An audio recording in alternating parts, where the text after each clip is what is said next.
Hello' everyone, সকলোকে স্বাগতম জনাইছোঁ আমাৰ ভ্লগলৈ আৰু আশা কৰিছোঁ সকলোৱে নিশ্চয় ভালে আছে। আৰু আজি বহাগ মাহৰ অসমীয়া নৱবৰ্ষৰ 1 তাৰিখ আৰু সকলোকে ৰঙালী বিহুৰ আন্তৰিক শুভেচ্ছা জনালোঁ। আৰু ৰাতিপুৱাই উঠি মই কাম বন কৰি পেলাই এতিয়া মই ধূপ জ্বলাবলৈ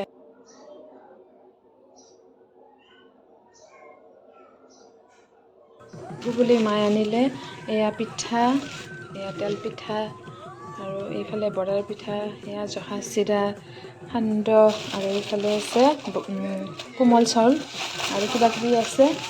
এইখিনি মায়ে বিহু বুলি লৈ আহিলে। মা আৰু গুণো যোৱাকালি আহিছিল আৰু সিহঁতে আহোঁতে অলপমান মই ক্লিপ ৰাখি থৈছিলোঁ, সেইকাৰণে ব্ৰাষ্ট হৈ গ'ল।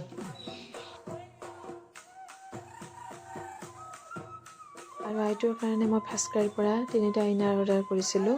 আৰু যিহেতু বেবীহাগৰ কাপোৰ বাচ্ছাৰ কাৰণে এনেই ভাল আৰু কালাৰকেইটাও দেখিছেনে কিমান মৰম লাগিছে। আৰু আজি ৰাতিপুৱাই মই ভাবিলোঁ অলপ তেল পিঠা বনাওঁ, যিহেতু বেলেগ পিঠা আকৌ বনোৱা হোৱা নাই। ইফালে মই আইটোৰ কাৰণে ভাত বহাই দিছোঁ আৰু এয়া পিঠাকেইখন ইমান ধুনীয়াকৈ ফুলিছে। এনেই কিন্তু মোৰ ইমান ভাল নহয় তেল পিঠা, কিন্তু এইবাৰ বনাওঁতে সঁচাকৈ ভালেই হৈছে। আৰু আজি বিহুৰ দিনা যিহেতু তিতা খাব লাগে ৰাতিপুৱাই, সেয়েহে দেউতাকে আইটোক নিম তিতাৰ পাত খুৱাই আছে। চাওকচোন তাই মুখখন কেনেকুৱা কৰিছে।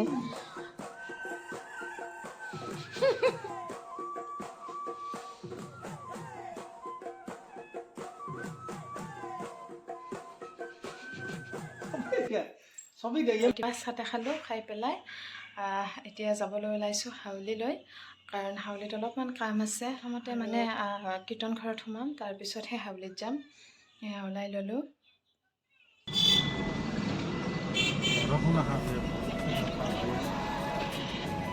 কীৰ্তন ঘৰত আহোঁতে বাইদেউহঁতকো লগ পালোঁ আৰু বছৰটোৰ প্ৰথম দিন বুলি আমি সকলোৱে সেৱা কৰিবলৈ আহিলোঁ, যাতে বছৰটো ভালে কুশলে যায়।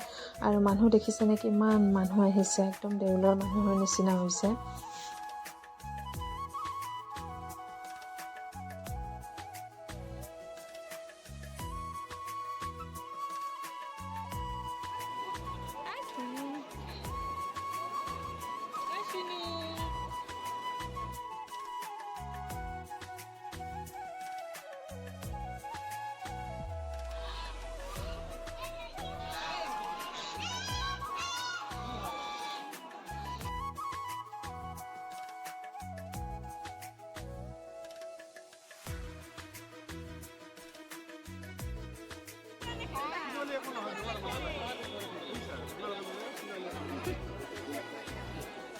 পৰা আহি পালোঁ, আহি পেলাই এয়া আইটোক মই এতিয়া গা ধুৱাই দিম।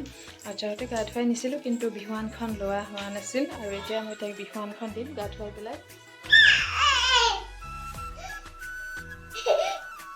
হেপী বিহু কোৱা মা।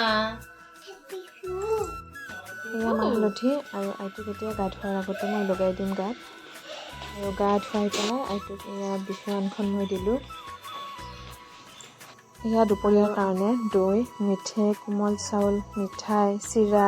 আজি দুপৰীয়া যিহেতু ভাত খোৱা নহ'ব, সেইকাৰণে এই জলপান খাম আজি।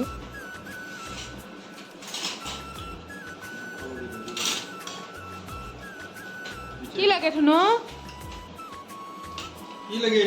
যিহেতু বহাগৰ 1 তাৰিখে জাল খাব লাগে, তিতা টেঙা চব বস্তুৱেই খাব লাগে একেলগে। সেইকাৰণে আমাৰ জালৰ কাৰণে এইখিনি ৰেডি কৰিছে। আৰু এইফালে মই আদা নহৰুখিনি এইফালে মই পেষ্ট বনাই লৈছোঁ। আৰু এইবিলাক মায়ে যোগাৰ কৰি থৈছে ধুনীয়াকৈ। আৰু এয়া মাছ আৰু এয়া শাক আছে, ইয়াত বহুত বিধ শাক আছে, দেউতাই বিচাৰি বিচাৰি আনিছে। আৰু এইফালে ছজনা আৰু আলু ৰেডি কৰা হৈছে আৰু ছজনাও বনোৱা হ'ব। আৰু হাউলিত যে মই গৈছিলোঁ, আচলতে এইখনৰ কাৰণেই মই হাউলিত গৈছিলোঁ। আৰু গুৱাহাটীৰ পৰা আনিব দিছিলোঁ আৰু প্লেটখন আছিল মৰমীবাত তাতে, সেইকাৰণে মই লৈ আহিলোঁ। আৰু এইখন হ'ল কনচিলাৰ প্লেট হয় পেকৰ, আৰু ইয়াত 18টা ছেট আছে। ইমান ধুনীয়া কনচিলাৰ প্লেটখন, সেইকাৰণে ভাবিলোঁ লৈয়ে লওঁ, বিয়া ছিজন আহি আছে। আৰু প্লেটখন মই ধুনীয়াকৈ খুলি দেখুৱাই আছোঁ। আৰু যিহেতু প্লেটখন অলপ দাম হয়, 3995, কিন্তু 10% অফাৰ আছিল মই প্লেটখন আনোতে। ইমান ভাল প্লেটখন, দাম যেনেকুৱা কামো তেনেকুৱাই। এয়া মই খুলি দেখুৱাইছোঁ, চাওক। ৱাও, ইমান ধুনীয়া। আৰু ইয়াতে কনচিলাৰ প্লেটৰ লগতে কণ্টৰিঙো আছে। এয়া কণ্টৰিঙৰ ছেট কেইটা। আৰু এতিয়া আমাৰ ভাত আঞ্জা গোটেইবোৰ হৈ গ'ল। আৰু এয়া শাক ভাজি আৰু এইফালে আছে জিকা আলু মাছেৰে বনোৱা। এয়া হ'ল মাহৰ দালি আৰু আনফালে এয়া চচৰি আছে চজিনা আৰু আলু। আৰু এইখনেই হ'ল আমাৰ মেইন আঞ্জা বৰপেটাৰ জালৰ আঞ্জাখন। আৰু এইফালে মাছৰ কণী দি টেঙা বনোৱা হৈছে আৰু এইফালে হ'ল লোকেল মাংস। এতিয়া মই সাজি গোটেইখিনি ৰেডি কৰি দিলোঁ আৰু এতিয়া খাওঁ আৰু বহুত ভোক লাগিছে যিহেতু দিনতো ভাত খোৱা নাই। আৰু আপোনালোকৰ ফালে বিহুবোৰ কেনেকুৱাকৈ পাতে বা কেনেকুৱা নিয়মত কি খোৱা হয় পাৰিলে কমেণ্ট কৰি জনাব বুলি আশা কৰিলোঁ। গতিকে আজিৰ ভিডিঅ'টো ইমানলৈকে আছিল। গোটেইখিনি চোৱাৰ বাবে অশেষ ধন্যবাদ জনাইছোঁ।